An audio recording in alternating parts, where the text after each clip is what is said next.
మత్తయి సువార్త 21వ అధ్యాయము 28వ వచనాన్ని చదువుకుందాం. ఒక మనుష్యునికి 2 కుమారులుండిరి. అతడు మొదటి వాని యొద్దకు వచ్చి, కుమారుడా నేడు పోయి ద్రాక్ష తోటలో పని చేయుమని చెప్పగా వాడు పోను అని ఉత్తరమిచ్చను గాని పిమ్మట మనస్సు మార్చుకొని పోయెను. అతడు రెండవ వాని యొద్దకు వచ్చి ఆ ప్రకారమే చెప్పగా వాడు అయ్యా పోదునను గాని పోలేదు. ఈ ఇద్దరిలో ఎవడు తండ్రి ఇష్ట ప్రకారము చేసిన వాడని వారిని అడిగెను. చాలండి, చిన్న ప్రార్థన చేసుకుందాం. కృపగలిగిన దేవా, జీవాధిపతివైన యేసయ్య, ఈ దినము తండ్రి 2 కుమారులను మేము ధ్యానము చేసుకుంటుండగా ఆ ఇద్దరిలో కూడా మేము ఎవరి వలె ఉన్నాము అని, మా హృదయ స్థితి, మా ఆత్మీయ జీవితం ఎలా ఉంది అని ఈ దినము మీరు మాతో మాట్లాడడానికి సమీపించిన దేవుడవు నీకు స్తోత్రములు. అవునైనా వింటున్న ప్రతి బిడ్డ కూడా తండ్రి ఇవి నీ మాటలుగా అనుకొని వారు ఏ కుమారుడిగా ఉండాలోనని నిర్ణయించుకునే భాగ్యమును, మంచి జ్ఞానమును మీరు అనుగ్రహించమని, వింటున్న ప్రతి బిడ్డ కూడా తండ్రి వాక్యములో అభివృద్ధి చెందుటకు సహాయమును చేయమని యేసు నామములో అడిగి వేడుకొంచున్నాము తండ్రి, ఆమేన్. ఇక్కడ మనము చూస్తే ఒక కుమారుని ఒక తండ్రి అడుగుతున్నాడట. ఆయనకు ఒక ద్రాక్ష తోట ఉంది. ఈరోజు ఆ ద్రాక్ష తోటలో పని ఉంది, నీవు వెళ్తావా అంటే ఒక కుమారుడు చెప్పాడంట, నేను వెళ్ళను అన్నాడంట. అని మనస్సు మార్చుకొని, తండ్రి చెప్పాడు కదా అని మనస్సు మార్చుకొని, తండ్రి అడిగాడు అని వెళ్ళను అని చెప్పి కూడా వెళ్ళాడు. ఇంకొక కుమారుడు చాలా తండ్రి పిలిచిన వెంటనే మర్యాదతోటి అయ్యా అంటే నాన్న అని, తండ్రి అని గౌరవంగా చెప్తున్నాడు తండ్రికి, నేను వెళ్తాను నాన్న, వెళ్తానా అయ్యా అని చెప్పి తండ్రిని మభ్యపెట్టి వెళ్ళకుండా ఉన్నాడంట.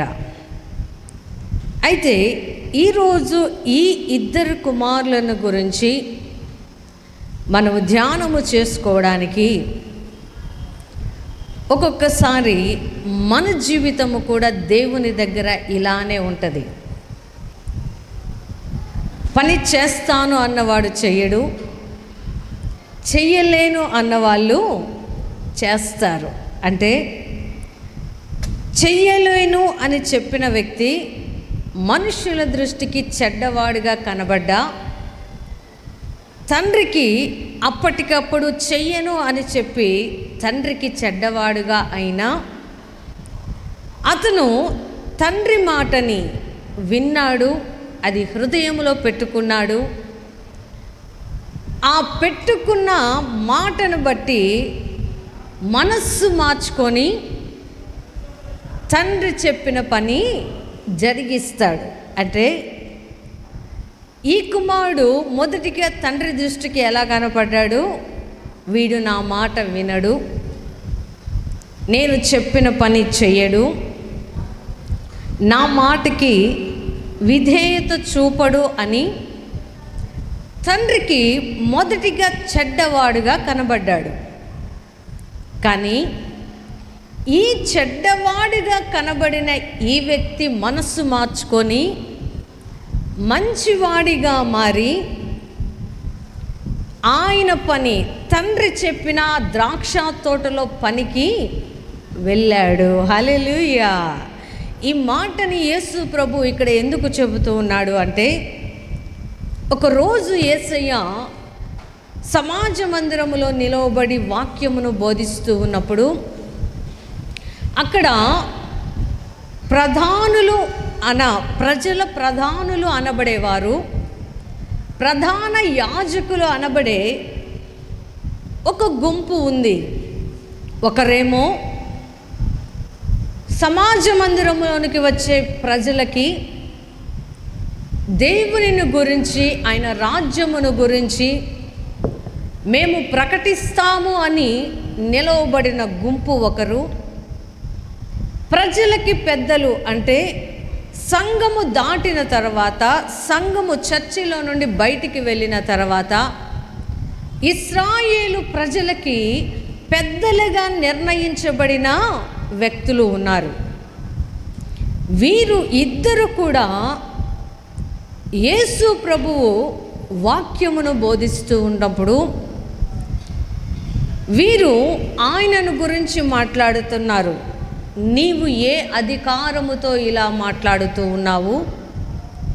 నీకు ఈ అధికారము ఎవరు ఇచ్చారు అని యేసు ప్రభుని వాక్యము చెప్పనీయకుండా, దేవుని బోధనలు ప్రజలకు తెలియజేయనీయకుండా, అసలు దేవుడు ప్రజల నుండి ఏమి ఆశిస్తున్నాడు అని చెప్పనివ్వకుండా ఈ ప్రధాన యాజకులు అడ్డుగా ఉన్నారు. ఈ ప్రధాన యాజకులు ఎవరు అంటే, మనుషులందరికీ పైకి మంచిగా కనబడి లోపల చెడుతనము కలిగిన కుమారులు. సమాజంలో పెద్దలంటే ఎలా ఉంటుంది? గౌరవం ఉంటుంది. మంచి తెల్ల బట్టలు వేసుకుంటారు, ఊర్లో పెద్దవాళ్ళు అనే పేరు ఉంటుంది. పైకి పేరు మాత్రం మంచిది, కానీ క్రియలు మాత్రం ఏమిటంట? చెడ్డ క్రియలు, దేవునికి అసహ్యమైన క్రియలు. దేవుడు చెప్పిన పని చెయ్యకుండా, చేస్తాము అని మాట ఇచ్చి చెయ్యకుండా వెనుతిరిగే వాళ్ళు ఈ ప్రధాన యాజకులు, ప్రజల పెద్దలు. దేవుడు ధర్మశాస్త్ర ప్రకారము యాజకులను, ప్రధాన యాజకులను, లేవీయులను ఆయన సమాజ మందిరము పని చేయడానికి వారిని ఎన్నుకున్నప్పుడు, ఆ మందిరములో ఉన్న ప్రధాన యాజకులు కానీ, సమాజానికి పెద్దలుగా నిర్ణయించబడిన వారు ఆచార సంబంధమైన భక్తి వైపు ప్రజల్ని నడిపిస్తూ ఉన్నారు. కానీ దేవునికి, అసలు ప్రజలకి దేవునికి వారి దగ్గర నుండి ఏమి కావాలి అని తెలియచెప్పేంత ధైర్యము వారికి సరిపోడల్లా. పేరుకేమో నీ పని చేస్తామయ్యా అని దేవుని దగ్గర మాట ఇచ్చిన వారు, నీ పని కొరకు, నీ ద్రాక్ష తోటలో పని కొరకు నీవు మమ్మల్ని పిలిచావు కదా, మేము పని చేయడానికి వెళ్తామని చెప్పిన వారు ఆ పని చేయకుండా వీరేం చేస్తున్నారంట? ఆ సమాజ మందిరంలో పెద్దరికము మాత్రమే చేస్తున్నారు, కానీ దేవుని పనిని విడిచిపెట్టారు. దేవుని పని ఏమి చేయాలోనని గ్రహించుకోలేక, ఆయన మార్గమును ప్రజలకు ఎలా తెలియచెప్పాలి అని నేర్చుకోక, ఆయన మనకి ఎలా సమీపిస్తున్నాడు అని ప్రజలకి సందేశం ఇవ్వలేక వారేం చేస్తున్నారంట? మంచివారిగా నటిస్తూ ఉన్న చెడ్డవారు వీరు. అలానే దేవుడు వారి గురించి ఈ మాటలు చెబుతూ ఉన్నాడు. ఒక కుమారుని తన పనికి పంపిస్తే అని అన్నాడు, మొదట నేను వెళ్ళనన్నాడు, ఆ తర్వాత మనస్సు మార్చుకొని వెళ్తా అన్నాడు. ఇంకొకడు మాత్రం పైకి లేదు నాన్న మర్యాదగా నాన్న వెళ్తాను నీ పనికి అని తండ్రిని నమ్మించి పని చేయకుండా విడిచిపెట్టాడు ఇంకొక కుమారుడు. ఈ ప్రధాన యాజకులు కూడా దేవునిని నమ్మిస్తున్నాము అనుకుంటున్నారు, ప్రజల్ని కూడా నమ్మిస్తున్నాము అనుకుంటున్నారు, కానీ అసలు దేవుని పని ఏమిటి అని వారికే సరిగా అర్థం కాక వచ్చిన మనుషుల మీద అజమాయిషీ చేస్తున్నారు, అధికారము చేస్తున్నారు, కానీ దేవుని ప్రేమని, దేవుని యొక్క క్రియలని, దేవుని యొక్క సూచక క్రియలని, ఆయన మాటలు ఎలా ఉంటాయి అని వచ్చిన వారికి ఆయన పని చేయకుండా ఆ ద్రాక్ష తోటను ఏం చేస్తున్నారు?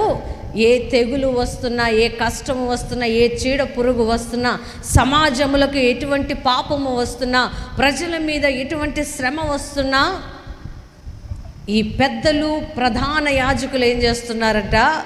చూస్తూ ఊరుకుండిపోయాడంట.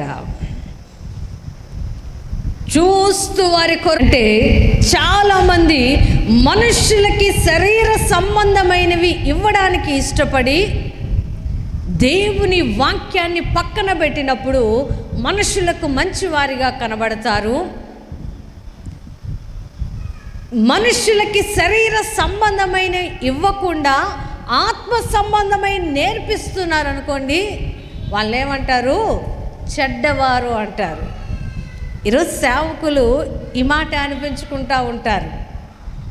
వాక్యాలు చెప్తున్నా, ప్రజల కొరకు ప్రార్థన చేస్తున్నా, ప్రజలకి దేవుడు ఏ మేలు చేయడానికి ఇష్టపడుతున్నాడో అని చెబుతూ ఉన్నా, చాలామంది ఏం చేస్తారు తెలుసా? పాస్టర్లని దొంగ బోధకులు, దొంగ పాస్టర్లు, పని చేయడానికి చేతగాక, పని చేసుకోవడం రాక, ఎప్పుడు ఈ మాటలు చెప్పుకుంటూ బ్రతుకుతారు అంటారు.